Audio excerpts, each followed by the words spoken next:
السلام عليكم ورحمة الله. أهلا بكم في فيديو جديد من طبق المنى. النهاردة هنعمل مع بعض طريقة عمل الطحينة في البيت بمكونات بسيطة، بثلاث مكونات بس. زي ما احنا شايفين كوبايتين سمسم، كوباية سمسم محمص وكوباية سمسم من الأبيض وكوباية زيت نباتي عندنا بس يكون طعمه حلو. طبعا كده أنا بسهل عليكم جدا. ودلوقتي هنشوف احنا هنعمل فيهم ايه. جبت طاسة حطيتها على النار، سخنتها، هضيف فيها كوباية السمسم المحمص، وطبعا هضيف عليها كمان كوباية السمسم الأبيض التاني. أنا بحط اتنين محمص وأبيض مع بعض علشان لون الطحينة يطلع حلو معانا. طبعا لازم ان احنا نفضل نقلب فيهم على النار كده شوية بتاع 5 دقايق بحيث يسخن. ولازم السمسم يا جماعة قبل ما نضربه في الخلاط يسخن، يبقى دافي معانا كده، بنطلع الرطوبة منه وفي نفس الوقت بيتطحن معانا بسهولة. طبعا أفضل واقفة قدامه علشان ما يتحرقش مننا. خلاص كده طبعا وصل للمرحلة اللي احنا عايزينها. هجيب مطحنة الخلاط. بصوا السمسم معانا اهو، هضيف بقى على قد المطحنة ما تاخد معانا.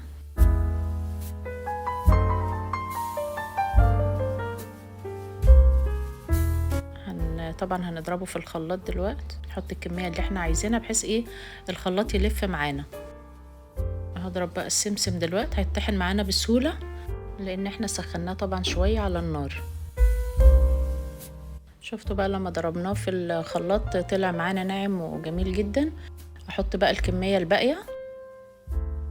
طبعا يا جماعة الطحينة ديت هتوفر معانا كتير جدا. احنا عارفين بره الطحينة بقت غالية قوي ومش بتكفي البرطمان صغير، فان شاء الله تعملوها وهتعجبكم بإذن الله. بصوا دول الحبة الباقيين، هما دول تقريبا نص كيلو سمسم، ربع سمسم من المحمص وربع سمسم ابيض. دول الحبة الباقيين انا هضربهم اهو برضو في المطحنة. كل ما يبقى ناعم الطحينة تطلع معانا حلو. طبعا انا لا بضيف دقيق ولا اي حاجة تانية، طحينة خام بيور كده. هم 3 المكونات اللي انتوا شايفينهم اللي احنا استعملناهم دول. طبعا لو لقينا الخلاط يقف معانا شوية نهزه كده علشان يتضرب كويس معانا السمسم، هو مش بياخد وقت طبعا معانا. كده تمام اهو زي ما انتوا شايفين خلصنا الكمية كلها. مش هياخد معاكي ربع ساعة ولا 10 دقايق تكوني عاملة احلى طحينة عندك في البيت. انا جبت طبعا دلوقتي شفشق الخلاط، ضفت فيه كوبايه الزيت. نضربها كويس لغايه ما اللون بتاع الزيت يفتح معانا زي ما انتم شايفين. زي ما انتم شايفين كده يعني حوالي 3 دقايق.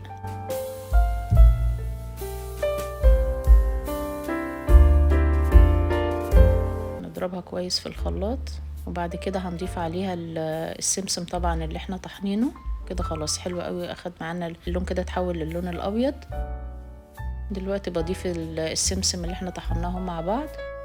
طبعا هنضرب كمية السمسم مع كوباية الزيت اللي احنا ضربناها في الخلاط كلها مع بعض مرة واحدة.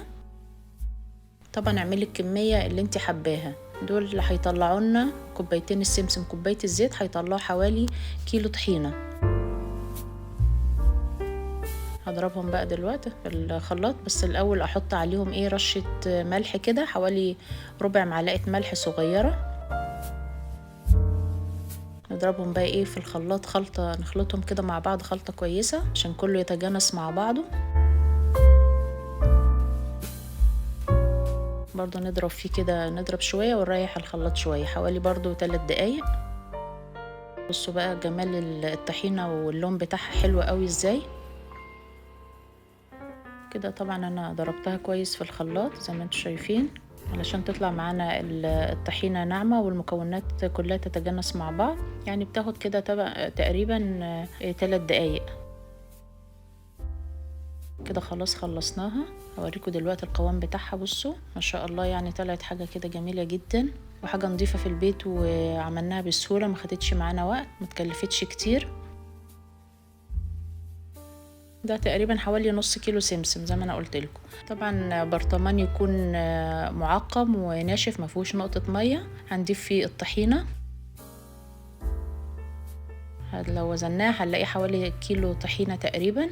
ونشيلها طبعا، مش هنسيبها بره في المطبخ، هنحطها في باب التلاجة كده على الرف ونقفلها كويس وناخد بمعلقة نظيفة نستعمل. ناخد منين ما احنا محتاجين كمية معينة ناخد ونحط الباقي تاني في التلاجة. طبعا هتقعد معاكم كتير جدا طالما محكمة الغلق، والمعلقة اللي بناخد بيها نظيفة. ما تنسوش تعملوا لي لايك واشتراك وتفعلوا زر الجرس علشان يوصلكوا كل فيديو جديد انا بعمله. بالهنا والشفا، مع السلامة.